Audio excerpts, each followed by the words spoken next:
Hi everyone, Kai. I'm showing you a song that I really hope you like.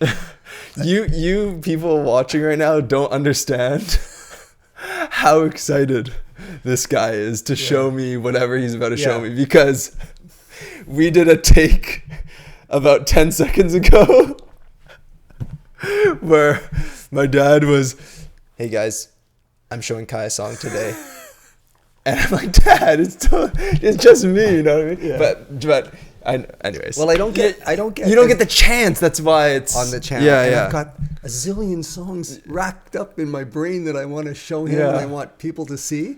And you know, I do get to show my stuff. I guess we've put out maybe 5 or 6 of my songs on the channel that you've reacted to, and you've liked them all. Yeah, I've liked them all. Okay, we are going back. The year is 1972. This is a prog rock song. Well, this was actually one of the very first albums I bought. Really? Yeah. I was out at a record store with my brother. It was 72, and my brother's a good deal older than me, and he suggested I get this album. The album is Close to the Edge by Yes. Is that the same one as Roundabout? No, Roundabout is on Fragile, their album that came out in 71. This is 72. 71, 72, the height of prog rock, which I've mentioned this before, I think, on the channel. It was never called prog rock back in the day. That's a term that's been applied to it in fairly recent years. Yeah. But great album. I took it home, played it probably once, and thought, I don't get this. And I just put it away, and it wasn't until the following year when I started to understand prog rock and get into it. Yes is probably, the musicians in Yes are probably the most technically proficient musicians in the history of prog rock. Are any King Crimson fans going to be upset? Yeah. Well, there's a connection there. The drummer on this album left Yes and actually joined King Crimson. Oh, no way. Yeah, and the guitarist for King Crimson, you know, Brian Fripp, he's amazing. Right. Steve Howe and Yes, very different guitarists. They're all fantastic. Is there a Robert Fripp? No. What did I say? Brian Fripp. No, Robert Fripp. Oh, okay. Yeah, they're all fantastic musicians. Pink Floyd, who are now the biggest prog rock group from that era. To me, the musicianship in Yes far surpasses Pink Floyd. Yeah, but you do really like Pink Floyd, right? Oh, I love Pink Floyd. Yeah. I love Pink Floyd. And Pink Floyd put out some amazing music. But I think just some of these guys could be playing jazz, you know, and doing a good job of it, I think. Yeah. I see, right. And what's the song today then? It's And You and I. It's a long one. There are only 3 songs on the album. Oh gosh. Yeah, so get ready. Is this like a 20-minute? Or? It's fairly long. I can't even remember. Yeah? 10 minutes maybe. And You and I.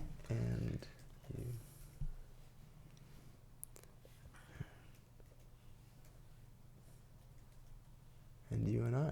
I'm sure you've seen the cover before. It's 10 minutes, yeah. 10 minutes, yeah. Okay, so I have to buckle in. Yeah. I've seen the cover. Right. I really do like that cover. Yeah, it's fantastic. Listen, if I can just say a couple of things. Yeah. Viewers at home, listen to the guitar playing. How Steve Howe of Yes incorporates his guitar into these songs. He's just so damn good. Sorry, what's his name? Steve Howe. Steve Howe. And Chris Squire, the bassist. Again, I'm going out on a limb. The best bassist in rock and roll history, in my opinion. He's always ranked up in the top, 5, 10. So it's debatable, but he's just an amazing bass player. And then Bill Bruford on drums. Oh my God. So this song, it's a long song. A lot of prog rock songs from that era, the long ones had several movements to the song. I think this one has 4 kind of distinct movements, but the movements are interwoven into the others. So to create a cohesive sound. Cool. Check it out. Yeah, sounds good. I've been holding back on some Yes stuff because just in case you show me. Yeah. Right. Oh, so good. this is great. I've only listened to Roundabout. I've listened to I mean, that's the only one I can listen off the top. I think that's the only one you probably know, right? Yeah. The Close one to the Edge, maybe? Really? Okay. Maybe. I don't... Yeah, but actually, I'm very unfamiliar. The one prog rock album you know from start to finish is... Court of the Crimson, yeah. Yeah, Court of the Crimson King. Mm-hmm. Yeah. Well, I mean, I know Dark Side. Oh, yeah, that's of prog course. rock, right? We listened to those two prog rock albums, I think, probably in the dark, up in your room, before we started the channel. Yes. Yeah. Yeah. We did. Or just near the beginning or something like that. It's a very recent thing. It was before. Was it? Yeah. Oh, shoot. Okay. Yeah. All right. May I? Right. Yeah. Okay. Turn it up to the volume you like. Okay. Oh, that sort of starts off a similar way as Roundabout. It does. Sorry. Talking 8 seconds into a 10-minute song. Yeah, let me just say something here. Yeah. I would say vibe out, listen to the music, get into the music. Don't worry about the lyrics. Okay. This ain't rap. Sure. Okay? Yeah. Okay. Because lyrics outside of rap are meaningless.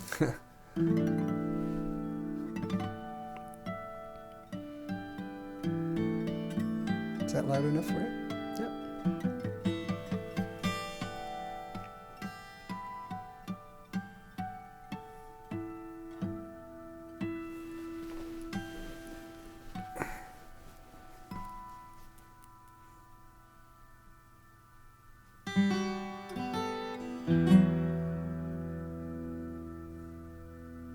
I love the echo. Hear that little bit of organ in the back? Oh, I thought that was the decay of the note.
Crazy how there are no real drums so far.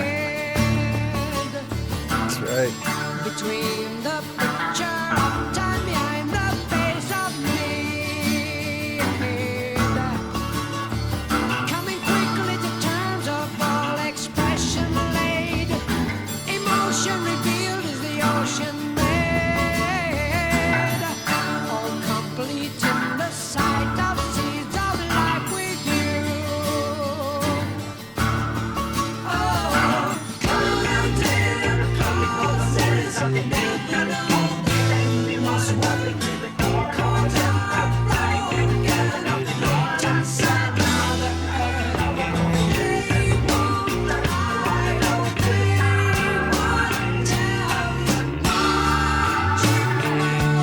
Is that the bass? Yeah. It was really wonky sounding. Yeah, his bass just sings. And you and I climb over the sea to the valley. And you and I reach out for reasons to call. I'm flying now, Kai. About to take off. Oh shit. Did you feel that? Amazing. Oh.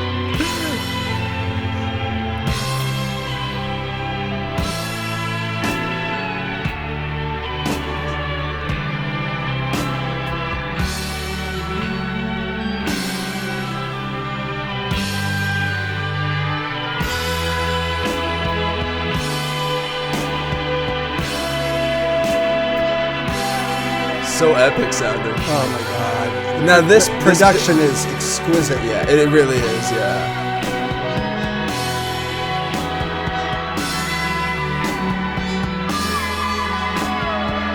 '71 this came out? 72.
What is making that sound that's going high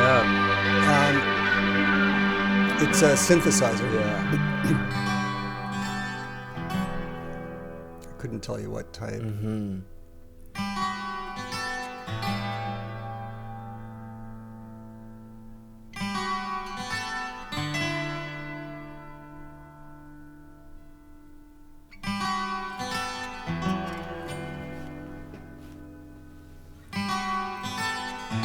Those synths were so grand and like intergalactic almost, right? And then when you get this acoustic bit, it's like obviously they're doing new stuff, but it's acoustic guitar, right? And Yes. and rustic. So it's that contrast is really interesting. Mm-hmm. How it works somehow. Nailed upon the colored door of time. Insane teacher, be there reminded of the rhyme. There'll be no mutant enemy we shall certify. I like that line. Political ends are sad. Don't know what it means, but Sounds good. Yeah. Taste begin to enter you. I love this section coming up here. The bass. Yeah, that bass, it sounds almost like it's the closest bass I've heard to a guitar. Yes, yes. So sometimes I'm confused. Yeah, likewise. Yeah. Just listen to the Steve Howe's guitar. It's just great.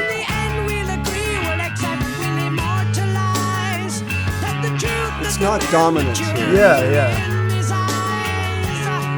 It really fills in the gaps well. Yeah, he's great at doing that.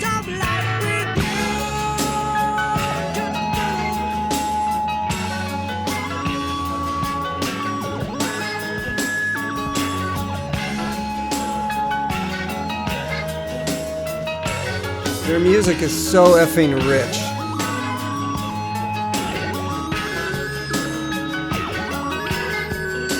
I didn't know there were sounds like this going on in 71. Yeah. Or 72, sorry.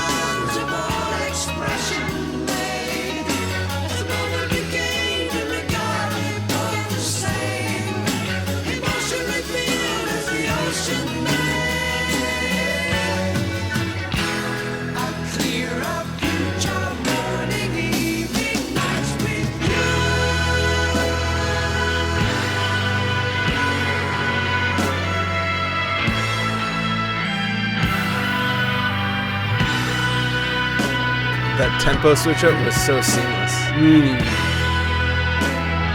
Will Bruford is technically such a great drummer, but even here where it's kind of, he just knows what to play and when.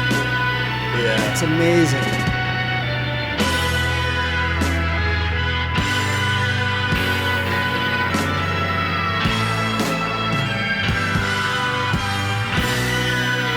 Holy shit.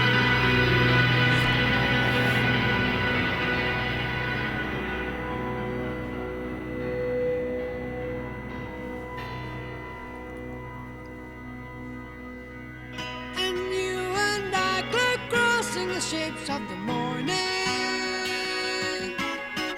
And you and I reach over the sun for the river. And you and I glide clearer towards the movement. And you and I gold over valleys of endless seas.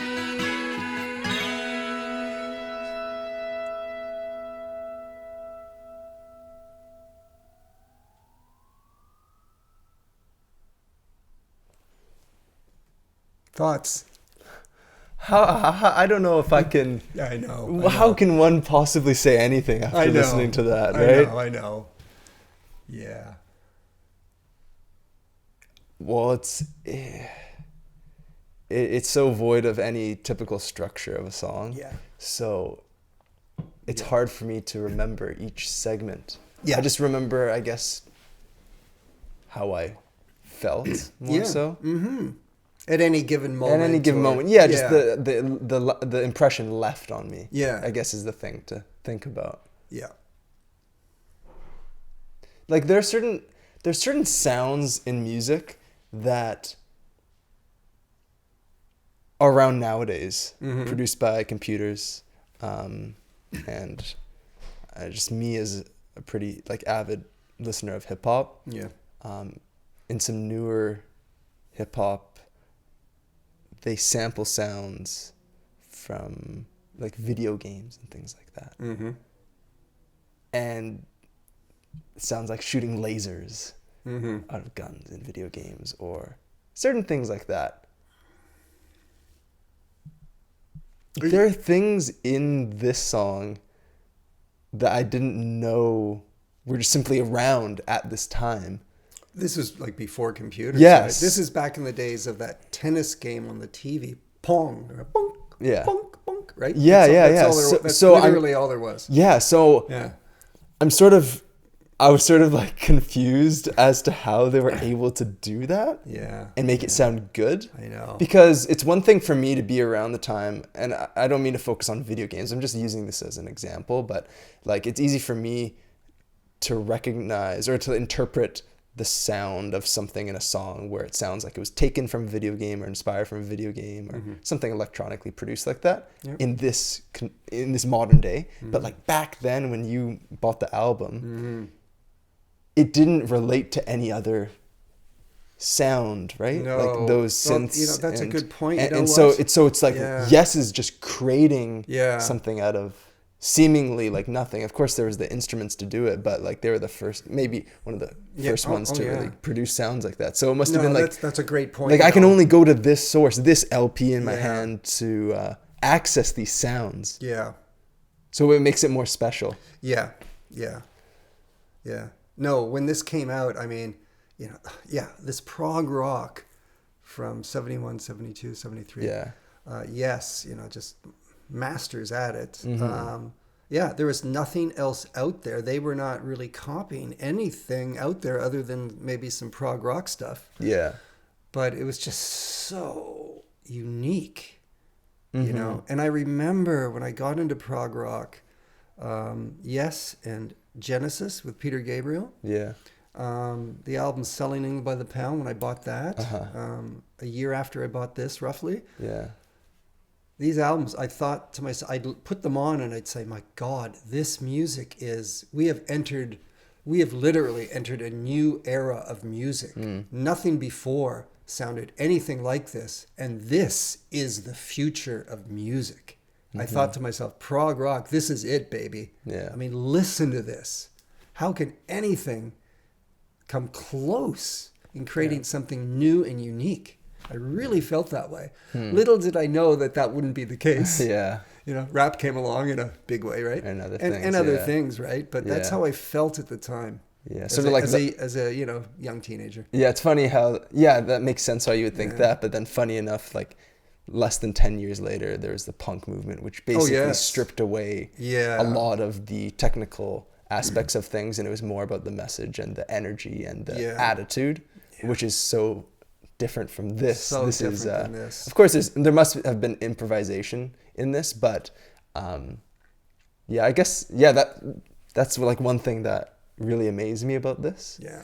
And then the other thing was this is a form of perfection, man. The way these guys put this stuff together and their musicianship. One form of perfection. Yeah. Yeah. What were you gonna say? I was just gonna say that I'm not an artist myself, so I'm sort of just guessing here. But as an artist, especially back then when a lot of things hadn't been done before, I guess in popular music. Yeah. To make as a band, like you get together these guys and you're creating music, and how do you know that something like this is gonna work, first of all, and then second of all, how is it gonna be, what's the reception gonna be like towards it? Because I mean, artists have to appeal to the listeners and people of their time, society. So they're taking like quite a lot of a gamble that this will be appreciated and will make them successful. Yeah. At the time, because if you compare it to some of the earlier Floyd stuff from like the late 60s, right? Because they were around in 68 and 67. Yeah. This seems like such an extreme departure from that type of prog rock, at least from what I've heard. Yeah. You know what? Growing up, I never considered, I think I mentioned on another video, me and my buddies who listened to this stuff, and I think at large, people called this classical rock because it took, how a lot of these songs would have movements. Yeah.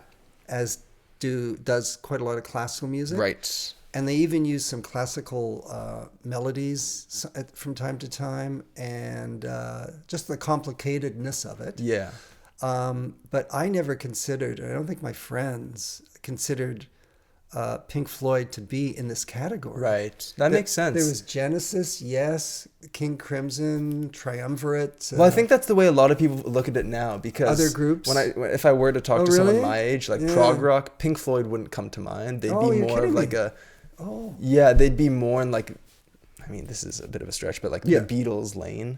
You're kidding me. Where like they like on the latter half of their career. Yeah. Like if you think around maybe like the White Album or something like Album, that. Just in terms of appealing more to a grander range of people and sticking to popular song structure more than a Yes or something like that. Like if I think of prog rock, I think of like Genesis and Yes and King Crimson. Yeah, well, so do I. Yeah, so I wouldn't say Pink Floyd necessarily stuck to a traditional structure. Yeah. But not prog rock. Experimental at times, for sure. But anyway. Yeah, and I was like trying to, I mean, it's a long song, but there's so much to grasp in such a like it's really a short period of time for something like this. I know. 10 minutes. So for you, like when you said, "Oh, I'm like ascending," I had to still figure out exactly what was happening 10 seconds prior. Yeah. Well, I knew what was coming. You know it's coming, which adds to the enjoyability. So I'm sure if I were to listen to this and actually really get into it, which I'm sure I'll listen to this again, right? Absolutely. Then that adds to the experience. It's weird in that way. Yeah. You know, you can say that about any song. Yeah. You know, if you hear it again, okay, now I'm getting the melody down and, some of the lines and stuff. But even more so with a long prog rock song like this, I know when every single little bit of guitar is coming in, when Rick Wakeman is brilliant keyboards, is going to come in with something, I'm waiting for everything. Yeah. And it all fits together seamlessly for me. And that's the enjoyment you get when you know the song. Yes. Yeah. And so you will get that, I hope, from this. And for me, especially because there are so many different movements in it and just things constantly changing.